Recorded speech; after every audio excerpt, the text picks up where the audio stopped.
In September 2000 in Pskov, two girls, Katya Martinova, 14 years old, and Lena Sergeeva, 17 years old, mysteriously disappeared.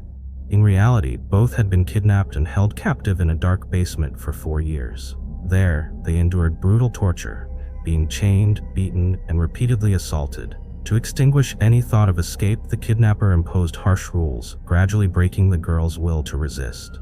Meanwhile, Katya and Lena's families were in deep despair, constantly pleading for help from the community and authorities. Rumors about underground criminal groups began to spread, fueling fear and adding to the suffocating atmosphere in the town. So, who was the real mastermind? How did he manage to hide the victims' whereabouts? The upcoming investigation will reveal shocking secrets that no one could have imagined. Stay tuned to not miss any details. Around 6 p.m. on September 20th, 2000, in Dov, a small town north of Pskov, Katya, a 14-year-old girl, was doing her homework at home. At that moment, Lena, a close friend of Katya's older sister, arrived looking for her. Lena, who was 17 at the time, was planning to go to a nightclub to dance with Katya's sister. Unfortunately, at that moment, Katya's sister was busy and couldn't go with Lena. Just as Lena was about to leave, Katya unexpectedly stopped her and expressed her desire to go along. In the end, Katya accompanied Lena to the nightclub. That night, Katya and Lena enjoyed a fun time at the nightclub. Around 11:45 p.m., they decided to leave. According to their plan, after leaving the nightclub, they intended to take a bus home. However, when they arrived at the bus stop, they realized that the bus was already full, leaving no available seats. At that moment, Katya and Lena had no choice but to wait at the bus stop, worried about having to wait for the next one. The deserted surroundings and dim streetlights made them feel even more uneasy. About 20 minutes later, a car suddenly stopped by the roadside. A young man sitting in the front seat leaned down, looked at them through the window and spoke. "Where are you two going? Get in, I'll take you home." Without hesitation, Lena opened the door, and both she and Katya got into the car. But as soon as they got inside, Katya and Lena realized that the driver was not the young man, but an older man around 50 years old. This confused them, but before they could react, the car had already started moving. Inside the car, the atmosphere was initially relaxed.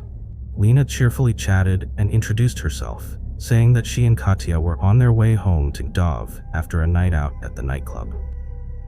Lena mentioned that Gdov did not have many large entertainment venues like nightclubs, so they had to travel to Pskov, which is about 120 kilometers south of Gdov. The young man introduced himself as Dmitry Volkov, 25 years old, with a polite smile.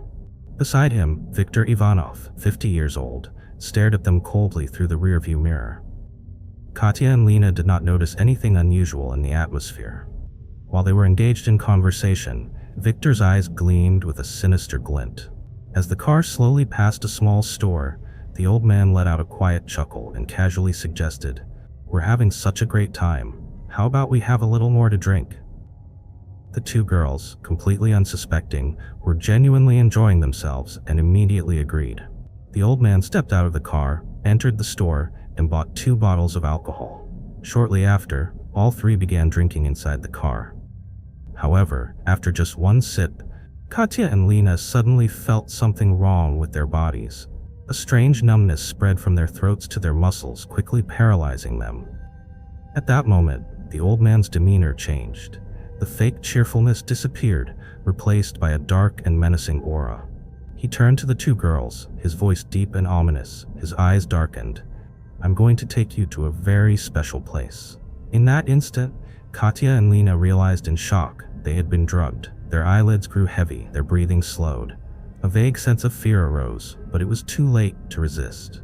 As they slipped into unconsciousness, Katya and Lena could faintly feel the car turning onto a deserted road, where the streetlights became sparse and eventually disappeared. Finally, the car slowly stopped in front of an abandoned house, shrouded in darkness, with no sign of life. The young man in the passenger seat quickly got out, and along with the old man, they casually dragged the two girls out of the car, pulling them down a narrow staircase into the darkness. They were then taken into a cramped room, about 10 millisquares in size. The space was cold and damp, with no windows. The walls were covered in mold, and the overwhelming stench of mildew made breathing difficult. The old man stepped forward, his cold, ruthless gaze filled with cruelty. He bent down, looking at Katya and Lena, his hoarse voice filled with threats as he ordered them to take off their clothes. Under Victor's intimidation, the two girls, still in a dazed state, instinctively clutched their bodies, resisting in fear. Without hesitation, Victor coldly unbuckled his belt, his eyes filled with ruthless intent. He suddenly lunged at them, striking them with force, causing Katya and Lena to lose balance and collapse onto the floor.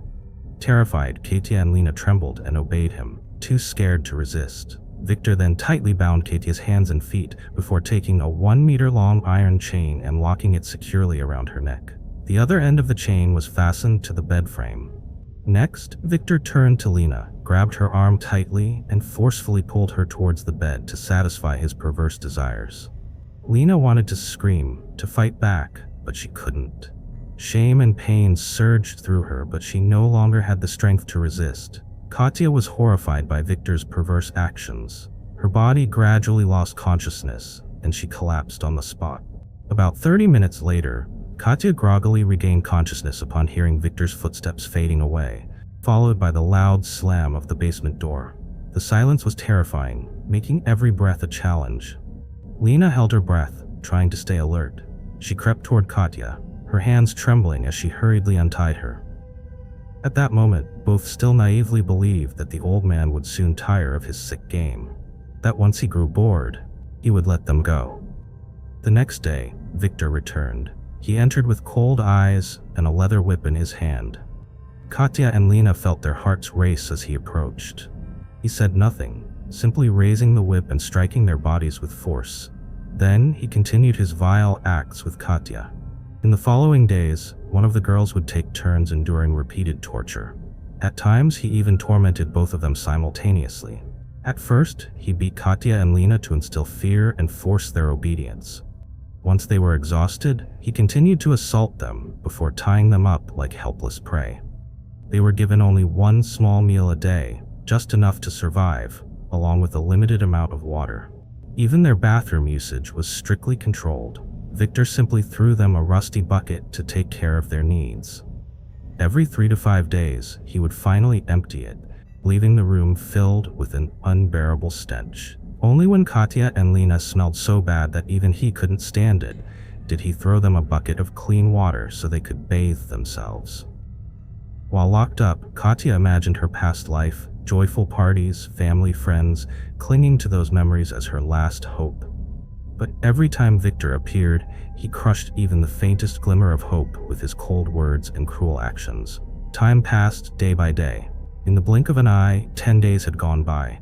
At that point, they finally realized Victor would never let them go. Desperation consumed them, and they decided to plan an escape. Katya and Lena screamed for help, pounding on the cold walls. But all was in vain. Every effort failed. Only then did they realize this was no ordinary basement. It was a meticulously designed torture chamber, where every possible escape route was sealed off. Gradually, hope faded. The girls no longer believed they would ever make it out alive. A month passed. Katya and Lena lost over 8 kilograms. Their bodies grew thin, covered in bruises and wounds.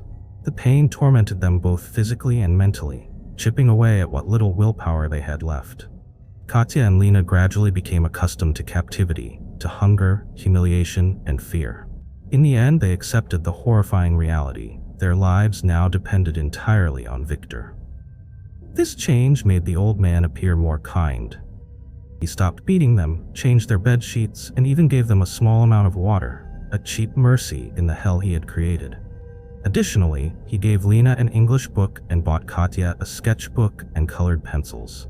Lena devoted herself entirely to studying. For this reason, 4 years later, she became an English teacher. Meanwhile, Katya learned to paint, illustrating the darkest moments of her own life. In March 2001, Lena discovered that she was pregnant. At first, she begged the old man, "We have a child, please let me go." But how could he possibly agree? If he let Lena go, wouldn't he be sending himself straight to prison? So he coldly refused. Throughout the pregnancy, Victor became even more irritable. He vented his anger on Lena, and never once thought about the child. He blamed Lena, believing she got pregnant on purpose as a way to escape from him. Later, Victor brought her a gynecology book as a form of comfort. Lena quickly absorbed the knowledge and taught Katya some childbirth assistance techniques from what she had learned. At the end of 2001, Lena gave birth to a baby boy. Immediately after, Victor took the child away and coldly stated that he had abandoned him at an apartment complex entrance. At first, Lena was devastated, but gradually her thoughts began to change. If the child had to grow up in this basement, would he even have a future? If she continued like this, she would be nothing more than a useless prisoner. After realizing this, she felt a sense of relief. A few months later, Lena became pregnant with her second child. With Katya's help, she gave birth to a baby girl. But this time, Victor did not immediately take the child away. He let Lena care for her daughter for 4 months, a strange and incomprehensible concession. In the end, it was Lena who voluntarily handed over the baby to Victor. She asked the old man to take her away because she knew that only by doing so would her daughter have a chance to see the sunlight and have hope for a future. However, soon after giving birth, Lena became pregnant for the 3rd time. To her, it was nothing less than an endless nightmare. Looking at Katya, Lena couldn't help but feel jealous. She had never been pregnant. This was understandable, as Katya was only 14 years old and had suffered from prolonged malnutrition, which had caused physical issues. By the end of 2003, Katya and Lena had been held captive for more than 3 years. At this point, Victor was starting to grow tired of them. During this time, he planned to lure another girl into his trap. The opportunity came when a high school girl rented a house from him. To avoid raising suspicion, he ordered Katya to pose as his daughter to gain the girl's trust. At this point, the old man had let his guard down. He believed the 2 girls could never escape, so he asked Katya to help drug the girl. For the first time, Katya was taken out of the basement. He ordered her to clean herself thoroughly. Katya finally saw a glimmer of hope. She knew this could be her only chance to escape. So, while the old man was distracted, instead of drugging the girl, Katya wrote a plea for help along with their location on a piece of paper. She quickly slipped it into the girl's pocket. That night, Katya was taken back to the basement. Now all she could do was wait, unsure if the girl would ever find the note. But then, the miracle finally happened. The next day, the basement door burst open and a police officer stood right in front of them. At that moment, the 2 girls were finally rescued. At the time, Lena was 8 months pregnant. Shortly after, she gave birth to her 3rd child. The identity of that child remains a mystery. Some say the baby did not survive, while others believe it was taken somewhere else. The police quickly arrested Victor and brought him to justice. Upon investigation, Victor was found to be a highly skilled mechanic, known for his excellent repair abilities and widely trusted by many. Neighbors described Victor as an introverted man, quiet but helpful, always willing to assist others in town. No one ever suspected he was capable of committing such crimes. Even more shocking was the fact that during the 4 years of captivity, Victor was not living alone. His mother also resided in the same house. However, she insisted that she had no knowledge of her son's crimes. The police were unable to verify the mother's claims, as there was no concrete evidence linking her to the crime. In the end, Victor was sentenced to 17 years in prison. However, he refused to accept his sentence. In court, Victor declared, "I took care of them for 4 years. I did nothing wrong." From beginning to end, he never acknowledged his wrongdoing. This raises the question, what led Victor to become the person he was? It turned out that he grew up in an unhappy family. His father was unfaithful and abandoned both Victor and his mother, leaving her emotionally scarred. From then on, she became short-tempered. Every time she looked at Victor, she was reminded of her unfaithful husband. So whenever he made even the smallest mistake, she would drag him down to the dark basement for discipline. Since childhood, Victor was rebellious, struggling under the harsh discipline imposed by his mother. As an adult, he had a girlfriend. However, his short temper caused the relationship to break down, and eventually, she left him. This event led Victor to develop a deep hatred toward all women. Yet his physical desires made him unable to stop craving them. So he came up with a perfect solution. If he couldn't have a girlfriend, he would create one for himself. And the only way to do that was by kidnapping and imprisoning them. Victor spent 4 years reinforcing and modifying the basement. He added thick layers of concrete at the door, making it impossible for any screams from inside to be heard. Before imprisoning the 2 girls, Victor had previously been accused of detaining another girl. However, at that time, the basement was not yet reinforced, so she managed to escape. Although she escaped, the girl felt ashamed and did not report it to the police. The case only came to light years later. Victor's accomplice, Dmitry Volkov, was also arrested shortly after Victor was brought to trial. In the end, he was sentenced to 5 years in prison. After the case was closed, Katya and Lena were finally reunited with their families after 4 years of captivity. Katya gradually recovered with the care of her family. Later, she got married and had children, finding peace in her life again. More than 10 years later, a journalist sought out Katya for an interview. She candidly shared her experience and wrote a book about her story. In contrast, Lena, after being forced to bear 3 pregnancies, completely changed. She never got married and chose to become an English teacher. Lena's English knowledge was primarily self-taught during her years in captivity. The 2 children she gave birth to in the basement are now 20 and 22 years old, but Lena has never visited them. She believes that staying away from them is the best way to protect them. That is the only thing that brings her peace, knowing that justice has finally been served. Thank you for following this story. Like, share, and subscribe to our channel so you don't miss more horrifying and mysterious cases. Remember, no matter how terrifying the truth may be, it must be told so that justice is always upheld. On November 2, 2011, police in the city of Nizhny Novgorod, Russia, received reports of unusual Islamic grave desecrations in the area. When they launched an investigation, they discovered a horrifying truth. For nearly a decade, more than 750 graves had been violated, with 26 bodies of young girls mysteriously disappearing. At first, the police suspected that this could be a typical grave robbery, targeting jewelry, silver and gold items, or valuable mementos buried with the deceased. However, upon closer examination, they found that all these items remained intact. So, if the motive was not material wealth, what was the grave robber truly after? Was this part of a mystical ritual, or simply the sick actions of a deranged individual fulfilling twisted desires? Like and subscribe to our channel now to join us in uncovering the truth. In 2002, 10-year-old Olga was allowed by her parents to walk alone for the first time to visit her grandmother in the neighboring apartment complex. However, no one could have imagined the cruel fate awaiting the lovely young Olga. She was brutally murdered by a drug addict. Even Olga's body was not found intact after the tragic incident. On October 2, 2002, Olga was laid to rest by her family at a cemetery in Nizhny Novgorod. However, things did not end there. Around May 2003, when the couple visited their daughter's grave, they discovered that the wreath had been moved. That same month, Natalia found a note signed with the initials DA, possibly an abbreviation for Doll Angel, from some mysterious individual. This discovery made the entire family tremble with fear whenever they visited their daughter's grave. Natalia, shaking, recounted that these sick anonymous notes were sent to my daughter, Olga, and he called her Miss. He congratulated Olga on every holiday, such as September 1st, the first day of school, as well as the end of the school year every May. Even decorative toys were often placed on Olga's grave during each New Year's celebration. He even carefully calculated which grade Olga would be in, as if she were still alive. Think about it.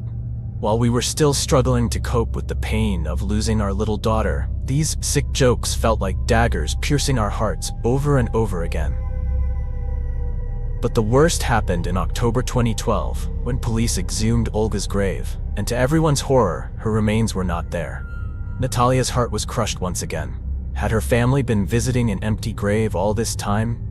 So where was Olga's remains? Strangely, the desecration of Olga's final resting place was not an isolated case. Throughout the Nizhny Novgorod region, hundreds of similar incidents had occurred. Initially, the police concluded that a mysterious cult might be behind this series of bizarre events. However, after monitoring individuals suspected of being part of occult groups and witchcraft, the police found no results. To gather more evidence, the police collected soil samples from the disturbed graves to check for any unusual traces compared to the natural environment. The analysis results revealed traces of a preservation salt, NaCl, in the soil around the disturbed graves, a substance rarely found naturally in cemetery environments. Additionally, some graves contained chemicals typically used in the embalming process, suggesting that the grave robber had a certain level of knowledge about corpse preservation. By the end of 2011, the police had begun identifying a potential suspect. During a patrol, the police discovered Anatoly Moskvin engaging in unusual activities at the Nizhny Novgorod cemetery. When questioned, Moskvin stated that he was conducting research on the cemetery. With his well-known and respected reputation, Moskvin's explanation was accepted. However, the police secretly kept him under surveillance. The case began to unravel when a middle-aged neighbor of Moskvin mentioned that during her afternoon walks in the shared apartment complex courtyard, she frequently saw the eccentric Moskvin, a thin, frail-looking man carrying large, bulky backpacks or heavy black bags. Additionally, the police had received multiple reports from Moskvin's neighbors about a foul odor emanating from his apartment.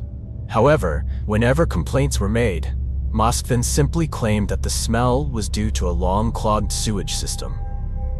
The police's suspicions grew stronger when they discovered that Anatoly Moskvin had written numerous articles expressing his obsession with the deceased. He enthusiastically described how he wandered through cemeteries, rummaging through graves, and studying tombstones to learn the life stories of those in the afterlife. Finally, in early November 2011, the police knocked on Moskvin's door. As soon as they stepped inside, they were overwhelmed by the stench of rotting corpses, immediately sensing the horrors lurking within. But before we step into that eerie house, let's go back in time to understand what shaped the bizarre figure known as Anatoly Moskvin. Moskvin was born in 1966 in Gorky, former Soviet Union, now Nizhny Novgorod, Russia. From a young age, he struggled with social interactions, living a reclusive life with very few friends. However, in contrast to his social awkwardness, Moskvin was considered extremely intelligent and achieved outstanding academic results. But Moskvin's fate took a drastic turn when he was 13 years old. Moskvin was unintentionally drawn into a bizarre ritual, a wedding with the dead. On his way home from school, Moskvin was suddenly stopped by a group of people dressed in black, kidnapped, and forced into a vehicle. He was taken to the funeral of Natasha Petrova, an 11-year-old girl held in a desolate forest where the atmosphere was cold and haunting. Realizing something was wrong, Moskvin turned and ran away from the crowd as fast as he could. However, overwhelmed by the crowd, Moskvin was quickly captured. A woman around 30 years old, with a dark and somber expression, introduced herself as Natasha's mother and approached Moskvin. She lured Moskvin with fruit, sweets, and money, forcing him to participate in the bizarre ritual. Despite trying to refuse, Moskvin was held tightly by the crowd, his head pushed toward the coffin, forcing him to kiss the girl's forehead 3 times. Natasha's mother placed a ring on her daughter's hand and another on Moskvin's hand, declaring them married. After the ring exchange ritual was completed, Moskvin was given a basket of fruit and some money as part of the wedding ceremony. Before being released, Moskvin was warned not to speak about the incident to anyone for 40 days. However, instead of feeling fear or disgust, Moskvin found himself fascinated and even longed to experience it again. From that moment, his obsession with life after death began to take root and grew stronger over time. Moskvin once said, "That wedding was truly beneficial for me." After that bizarre ritual, he claimed that Natasha began appearing in his dreams every night, whispering knowledge about dark magic. The ghost of Natasha not only haunted Moskvin, but also constantly begged him to carry out strange requests, including frequent visits to cemeteries. Throughout his childhood, Moskvin spent most of his time wandering through cemeteries, continuing to learn what Natasha taught him in his dreams. However, this story was only recounted by Moskvin after his arrest and schizophrenia diagnosis, so some aspects may have been exaggerated or even fabricated. Notably, Moskvin's parents had never heard him mention the fruit basket, sweets, ritual, or ring, making the authenticity of this story even more questionable. Despite his eccentric personality and social isolation, Moskvin had an outstanding academic record and once had a fairly prominent career. He graduated in philology from Moscow University. He then continued researching Celtic cultural history, a civilization where the boundary between life and death was nearly indistinguishable. This also provided him with the opportunity to delve deeper into the study of ancient funeral rituals, mummification techniques, and mystical practices related to dark magic. Later, Moskvin became a linguistics lecturer at a prestigious university. He was considered a genius, mastering 13 languages and owning a personal library with over 60,000 books and documents. In addition to teaching, Moskvin wrote numerous scientific articles, books, and translation works, earning high recognition in academic circles. Moskvin never had a girlfriend and, therefore, never married. He did not attend parties, nor did he consume alcohol, tobacco, or drugs. Moskvin's closest relationship with a woman occurred in 2003 when he met Yulia Granova, a young woman who claimed to have a special connection to the spiritual world. This likely fascinated Moskvin greatly, as it aligned perfectly with his long-standing obsession with death and the afterlife. After that, the two entered a committed relationship, entirely devoid of physical intimacy. This relationship was more akin to friendship than a romantic affair. Nevertheless, both Yulia and Moskvin desired to have a child, and they applied together for adoption. However, their adoption application was denied due to their low income, extinguishing Moskvin's desire to become a father from the start. Not long after, their relationship fell apart, leaving Moskvin once again drowning in loneliness. Moskvin then moved back in with his parents, and his behavior became increasingly strange as his mind was entirely consumed by his longing for fatherhood and his deep obsession with cemeteries and funeral rituals. Over the next 2 years, Moskvin wrote numerous in-depth articles about cemeteries, based on years of wandering and residing in over 700 cemeteries across Russia. However, behind the facade of an educated researcher, his true motives were utterly terrifying.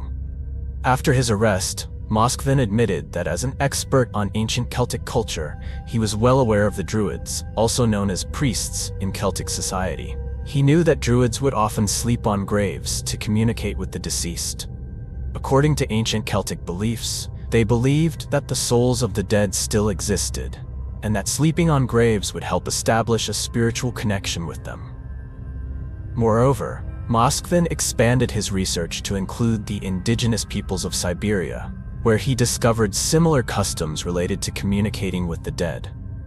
Combined with his deep obsession with unfortunate children and the lingering influence of his marriage to Natasha in the past, these may have been the factors that led Moskvin down his twisted path.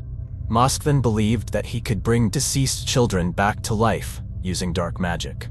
From then on, he began searching for recently deceased young girls, visiting their graves and sleeping on them, in hopes of connecting with their souls to see if they wished to be revived. However, as he grew older, sleeping in cemeteries became inconvenient. Moskvin then developed the idea of bringing these bodies home to converse with them more easily. This was also the reason why he created a collection of dolls right inside his apartment. Returning to the moment when the police knocked on Anatoly Moskvin's door, as soon as they stepped inside, they were overwhelmed by the stench of decay, sensing that a horrifying sight was about to be revealed. But what they found exceeded all imagination. Inside the apartment, the police discovered 26 life-sized dolls, but inside them was not stuffing or papier-mâché, but the remains of young girls aged 3 to 12, all of whom had been exhumed by Moskvin from cemeteries. In reality, Moskvin had robbed more than 150 graves, but he only kept the bodies he deemed most suitable for his self-developed mummification technique. Additionally, upon inspecting the abandoned storage room in the apartment, the police found many discarded human dolls, bodies that did not meet Moskvin's distorted standards. He arranged the dolls throughout the rooms in the apartment, creating a bizarre and terrifying scene beyond imagination.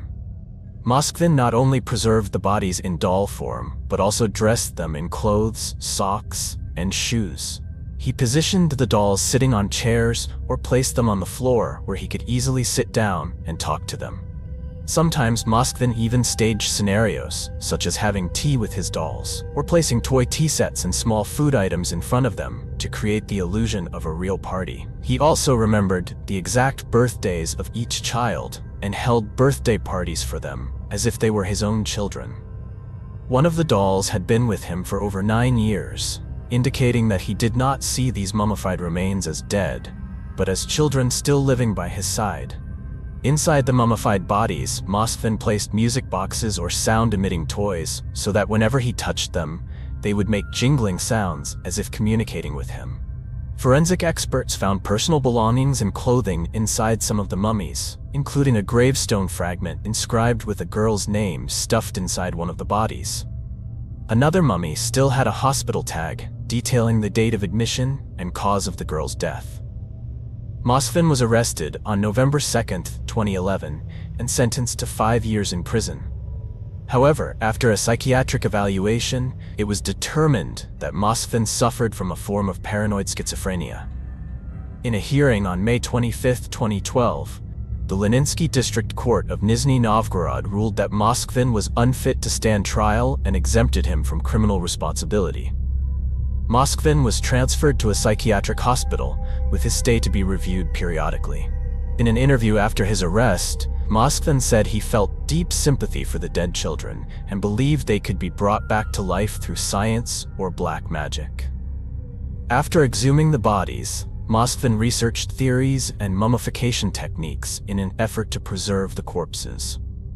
He dried the bodies using a combination of salt and baking soda, then stored them in dry, safe places in and around the cemetery.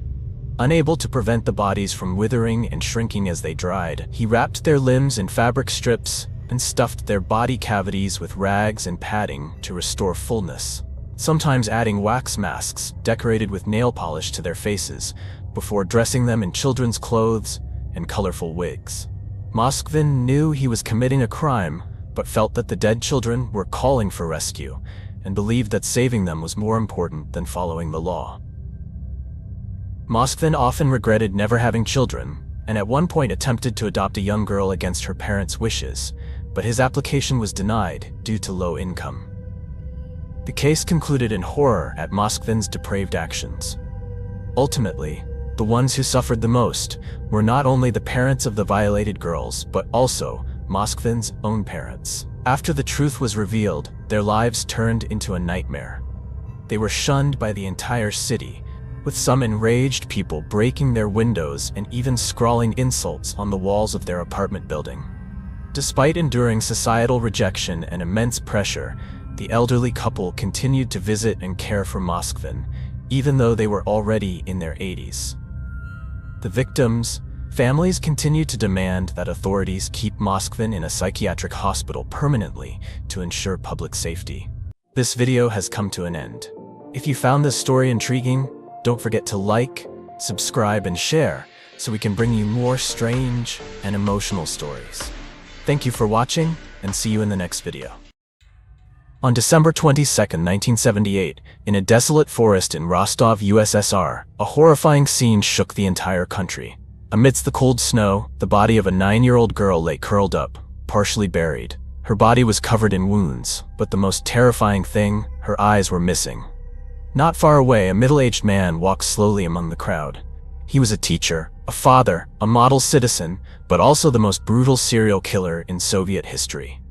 For over 12 years, more than 50 people were brutally murdered.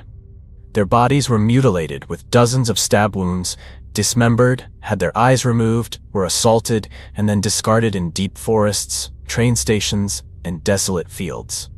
What turned a man into a bloodthirsty monster? And why did it take the police more than a decade to catch him? Like and subscribe to the channel so you don't miss any details of this shocking case.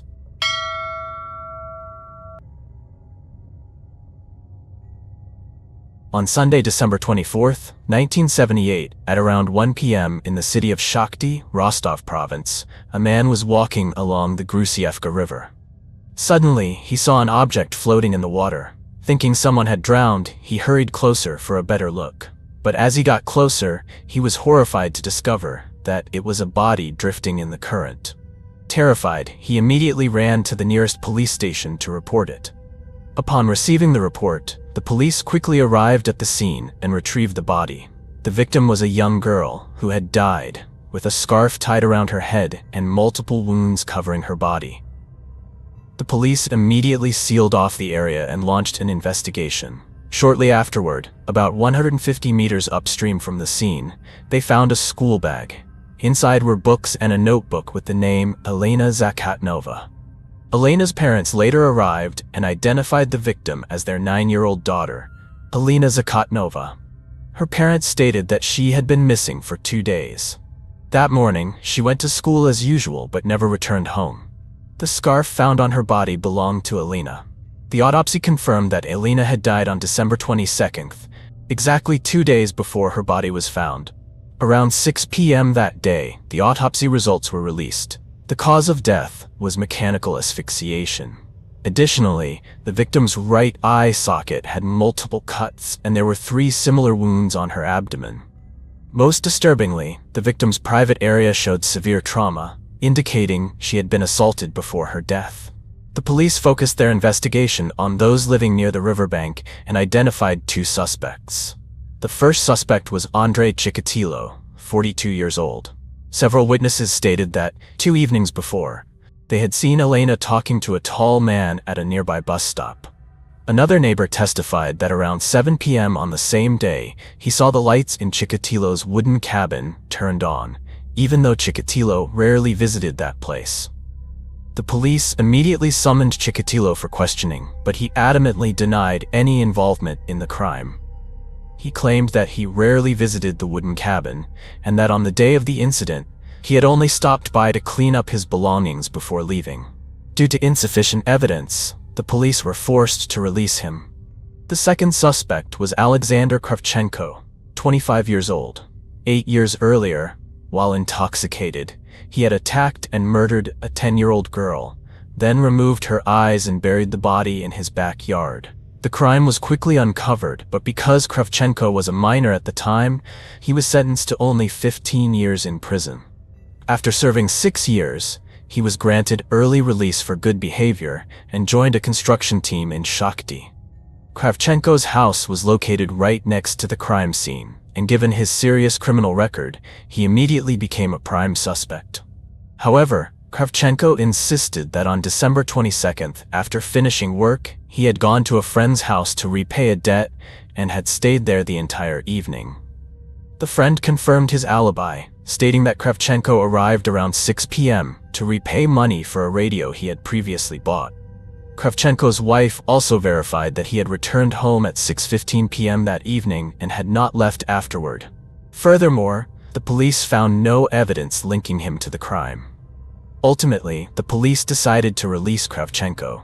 Sometime later, the police identified a new suspect, Grigazev, 50 years old. On the night of December 31st, while working a night shift at a guard post, Grigazev drank with colleagues and boasted that he was responsible for the murder discussed in the news. However, knowing Grigazev's tendency to boast when drunk, none of his colleagues took his words seriously. But just a few days later, rumors spread that Grigazev was the murderer of Elena, prompting the police to summon him for questioning. At the police station, he adamantly denied the allegations, claiming he had just been rambling while drunk and never expected his words to be taken seriously. Despite a thorough investigation, the police found no evidence linking Grigazev to the crime. However, no one expected what happened next. Just a few days later, he took his own life. It turned out that Grigazev was a man of great pride. After being accused of harming a child, he suffered severe psychological distress. He traveled to Novosibirsk to visit his daughter, drinking heavily and venting his emotions. In despair, he wept and swore that he had never harmed any child. On January 8th, upon returning home from work, his daughter was horrified to find that he had passed away. His tragic fate left many feeling sorrowful. 2 weeks later, the case took an unexpected turn when one of Kravchenko's neighbors reported a burglary. The police searched Kravchenko's home and discovered the stolen items hidden in his attic. Kravchenko was immediately arrested. he admitted to the theft, stating that he had broken into the neighbor's house while they were away. However, during the investigation of the burglary, the police noted that Kravchenko had been involved in 2 cases within a month. This raised suspicions that he might be linked to Elena's murder. Although Kravchenko had an alibi, the police began to doubt its credibility. They decided to re-interrogate his friend and wife. Kravchenko's friend maintained his initial statement. However, his wife initially testified the same, but after realizing she might be suspected of covering up a crime, she quickly changed her statement. She admitted that on the day Elena went missing, Kravchenko did not come home at 6:15 p.m., as he had claimed, but rather after 8 p.m. After obtaining this testimony from Kravchenko's wife, the police immediately arrested him. On February 16th, under psychological pressure, Kravchenko confessed to murdering Elena and wrote a detailed confession. In his confession, he stated that that afternoon, after drinking alcohol, he sat on a stone step near the bus stop. When a bus stopped, about 5 to 6 people got off. Among them, a little girl approached him to ask for directions. At that moment, because he had drunk too much, he was not fully conscious and did not remember what he did. When he came to his senses, he found himself by the riverbank, and the girl was lying motionless on the ground, with bloodstains around her. Panicked, Kravchenko quickly disposed of the body in the river. Then, he cleaned off any traces of the crime on himself, pretended as if nothing had happened, and returned home. However, a month later, Kravchenko suddenly changed his testimony. He claimed that his previous confession was coerced and insisted on his innocence. Over the next month, he constantly changed his statements, sometimes admitting guilt, sometimes denying it. By August of the same year, Kravchenko once again confessed to killing Elena. The Rostov court found him guilty of murder and sentenced him to death. However, Kravchenko continued to claim his innocence and appealed to a higher court. After 3 years in custody, the Supreme Court of the Soviet Union upheld the initial verdict. In July 1983, Kravchenko was executed, officially closing the case of Elena Zakhatnova's murder. However, the tragedy in Rostov did not seem to end there. In September 1983, the Rostov police launched an investigation into 6 murders that occurred between June 1982 and August 1983, suspecting they were committed by the same killer. In chronological order of discovery, the 6 victims were Nybog Bidyuk, 13 years old, Irina Kupizanova, 16 years old, Olga Stolmakodov, 10 years old, Natalia Zulova, 13 years old, Igor Gutskov, 7 years old, the only male victim. The victims' bodies were found scattered in different locations, including Donskoy, Shakhty, Novoshakhtinsk, and finally, rural areas along the Don River in Rostov. All the victims had similar wounds, deep cuts on the head and upper body caused by knives or sharp objects. Their eye sockets were severely damaged, and their bodies showed signs of sexual assault. Particularly, the body of the 10-year-old girl, Olga Stolmakodov, had a deep wound in the chest and internal organs damaged. As the investigation expanded, the police continued to discover more traces of the serial killer at various locations throughout Rostov. When examining the newly discovered victims, in addition to wounds from sharp weapons, they noticed a common pattern. Some body parts were removed. More notably, the victims' ages were no longer limited to those under 20, as in previous cases. The oldest victim was 44 years old, showing that the killer no longer followed any pattern in selecting targets. Over time, the number of cases increased, bringing with it more evidence. In January 1984, near the train station in Oktyabrski district, Rostov, the police discovered the body of a 14-year-old boy with over 70 stab wounds. The crime scene was extremely gruesome, showing the killer's escalating brutality. 3 months later, the police discovered a mysterious shoe print at another crime scene. This shoe print might belong to the killer, becoming the first clue to track him down. A witness, a classmate of the victim, provided an important piece of information. Before disappearing, the girl had spoken with a strange man at a bus stop near the school. The victim's classmate said he was tall, thin, wore glasses, and a hat. But because the glasses and hat covered part of his face, I couldn't see him clearly. This description matched several previous testimonies, helping the police begin to sketch a preliminary profile of the suspect. One evening in September 1984, 2 undercover officers were assigned to patrol a bus stop near Aviator Park, where the bodies of 7 victims had previously been found. Using their investigative experience, the police assumed the killer might return to the crime scene, either looking for a new victim or simply reliving the thrill and power of his previous crimes. While observing the crowd waiting for the bus, they noticed a suspicious-looking man. He was around 45 years old, about 1.8 meters tall, thin, wearing thick glasses, and carrying a black leather briefcase, making him stand out from the other passengers. The officers decided to secretly approach and closely monitor his every move. A few minutes later, a bus heading to the airport arrived. The man blended into the crowd and quietly boarded, while the 2 officers quickly followed, keeping him within sight. After boarding, the man sat next to a young woman and started a conversation. However, the girl seemed uninterested, only responding reluctantly. Noticing her indifference, he stopped talking but kept staring at her, observing her every move in an unusual way. The atmosphere on the bus suddenly became tense when a woman screamed, pointed directly at the suspicious man, and accused him of inappropriate behavior. A heated argument broke out, with several other passengers confirming they had also witnessed his improper actions. Surprisingly, this suspicious man was the very person the undercover officers were tracking.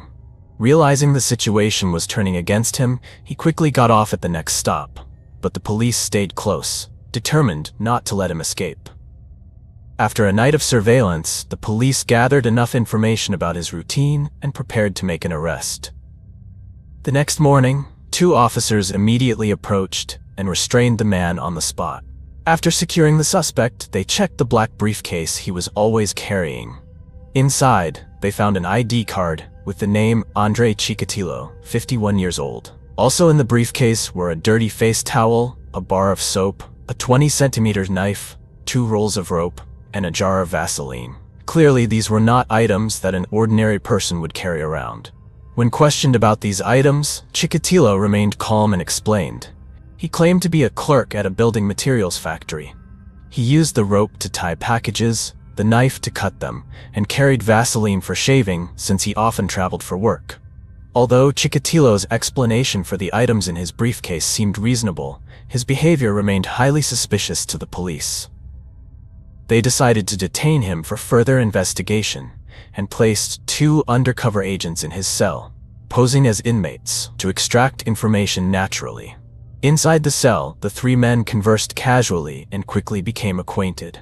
Chikatilo appeared confident and relaxed, even sharing details about his personal interests. Chikatilo excitedly said, "I really like young women.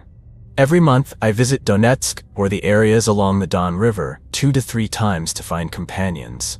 When asked about the serial killer the police were hunting, he responded indifferently.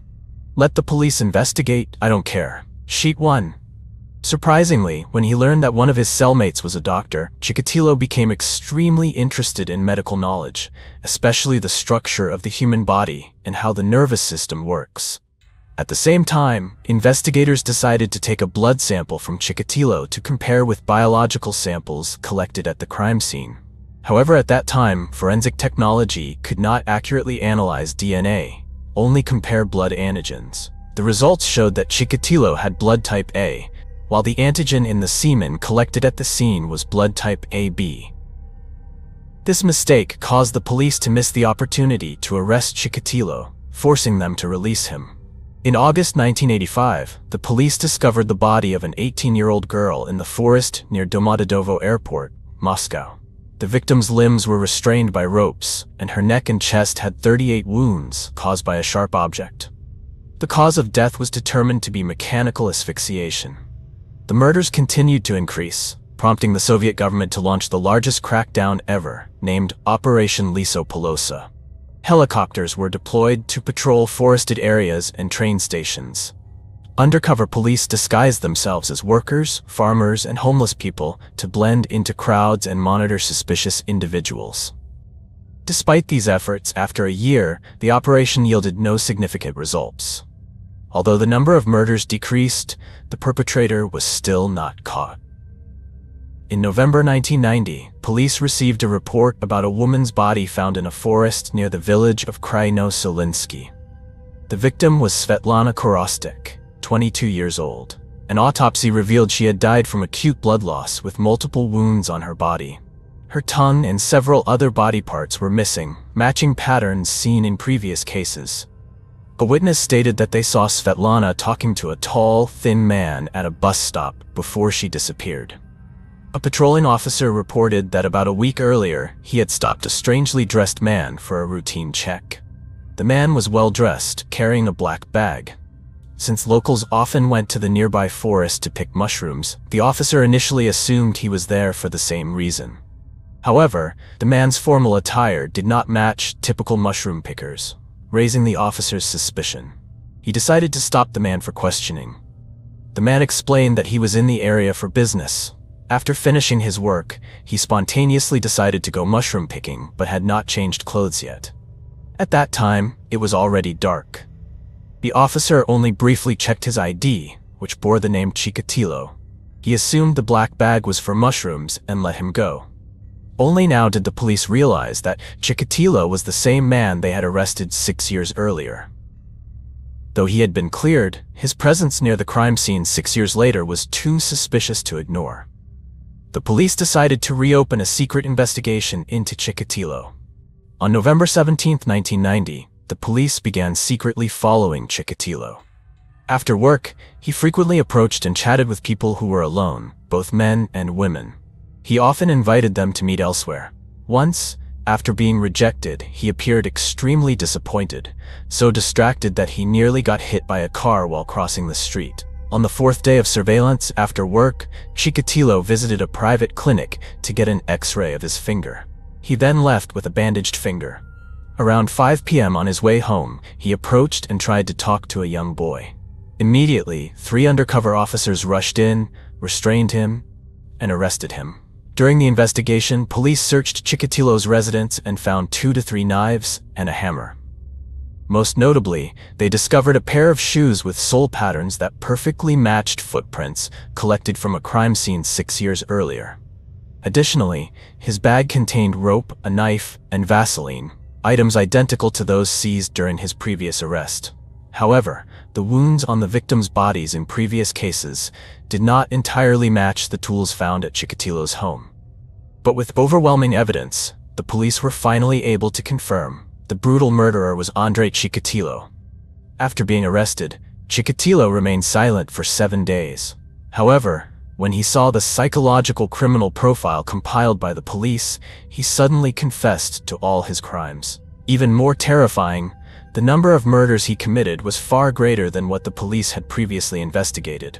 Chikatilo admitted to killing an additional 27 victims. The reason these cases were not linked was that the crime scenes were scattered across different locations, not just in the Rostov area.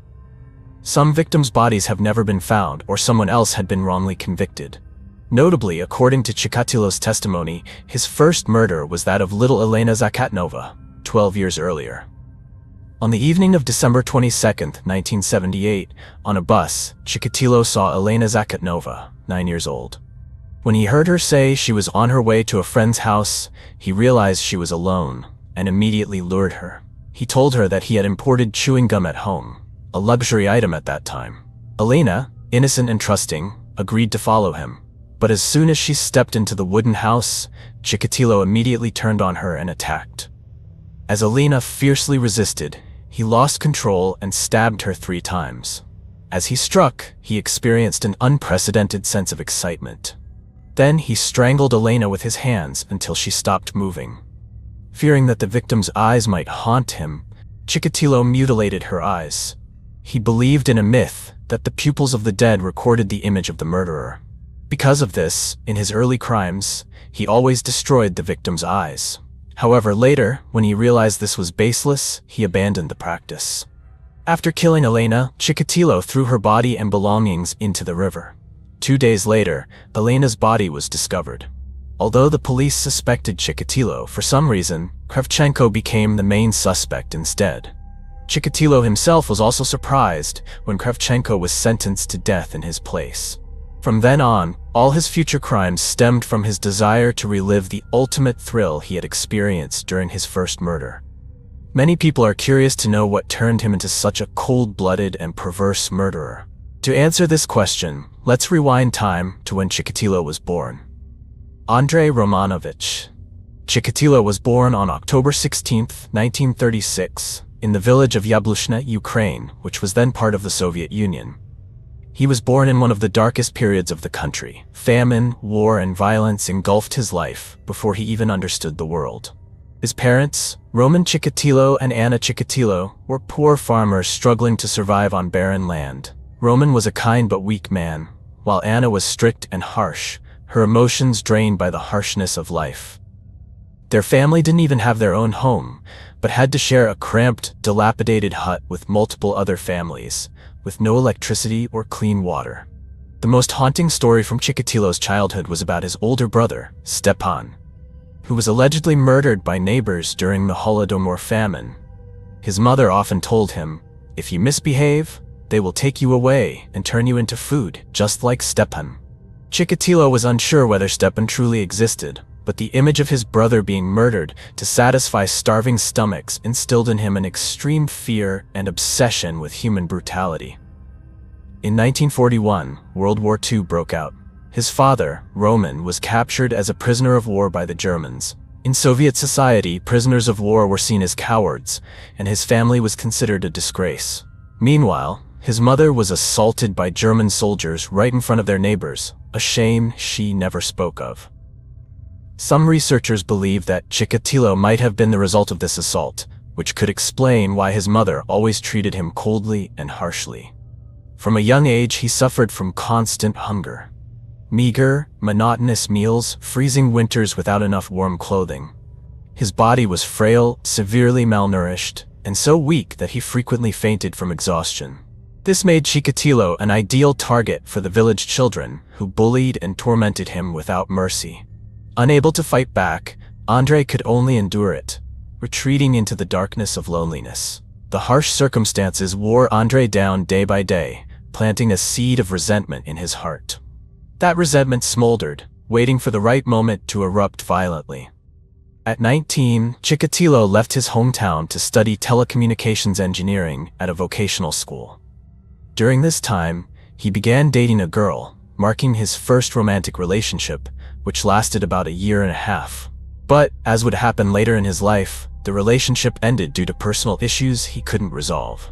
After graduating, Chikatilo moved to Sti, working for a short time before enrolling in another technical school.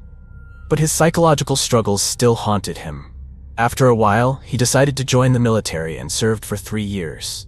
His time in the army made him more disciplined, but it did not change his deep-seated insecurities. At 24, Chikatilo was discharged from the army and returned home. There, he met another girl, but as before, the relationship quickly fell apart. However, this time, his failure was no longer a secret. His friends began to gossip and mock him, turning him into a laughingstock. No woman wanted to date him, which left him so desperate that he considered ending his own life. But his family consoled him, helping him move on. After that, Chikatilo left Ukraine and moved to Rostov to seek new opportunities. A few months after arriving in Rostov, his younger sister, Tatiana, also moved there for her studies. Not long after, Tatiana married a local man. When Chikatilo was 27, Tatiana introduced him to a friend, Feodosia, hoping to help her brother settle down. Although there was no deep affection due to social pressure, Chikatilo agreed to marry her. After getting married, he continued his studies in Russian language at Rostov University. Although his marriage appeared normal, deep inside, he could not escape his obsessions. Thanks to assisted reproductive methods, his wife gave birth to 2 children, a daughter named Lyudmila and a son named Yuri. After graduating from university, Chikatilo began teaching at a boarding school in the town of Novocherkassk. At first, he appeared to be a dedicated teacher, but gradually his true nature began to emerge. He took advantage of his position as a teacher to approach female students, initially through unsettling behavior and intrusive glances, but later becoming more audacious. He frequently took advantage of class hours to make inappropriate contact with students, and even entered the dormitories at night. When parents and students reported his behavior, the school was finally forced to dismiss Chikatilo. However, instead of being investigated or prosecuted, he was simply fired in silence, allowing him to continue working at another school. In the new environment, he repeated his old behaviors, stalking, harassing, and looking for opportunities to control others. Yet, even when caught multiple times, he never faced any legal consequences. By the late 1970s, after being accused too many times, he left the education sector and switched to working as an employee at a transportation company. This was the turning point that allowed him to travel between cities frequently, creating opportunities for him to carry out his gruesome acts. He often wandered around train stations, bus stops, and deserted forests, observing women and children with an eerie, perverse gaze. He longed to turn the dark fantasies in his mind into reality. In 1978, the monster within him fully awakened. On April 14, 1992, the trial of Andrei Chikatilo officially began in Rostov-on-Don, Russia. He was charged with 53 counts of murder and was considered one of the most heinous serial killers. During the trial, Chikatilo acted insane, shouting, singing, dancing, and even stripping naked in front of the court, trying to feign madness. The victims' families were enraged and demanded his execution immediately. On October 15, 1992, the court sentenced Andrei Chikatilo to death and an additional 15 years in prison for sexual assault charges. Shortly after, Chikatilo appealed, but his appeal was rejected in 1993. On February 14, 1994, Andrei Chikatilo was executed with a single gunshot to the head at a prison in Novocherkassk, Russia. However, until the moment of his execution, Chikatilo never showed any remorse or regret. The case quickly came to a close, but the impact of his crimes left a lasting mark. Soviet police were heavily criticized for wrongly convicting others in the early years of the investigation, leading to several unjust deaths. Russia's legal system changed after this case, implementing stricter measures in the investigation of serial killers. This concludes the video. If you found the story compelling, please like, subscribe, and share to support us.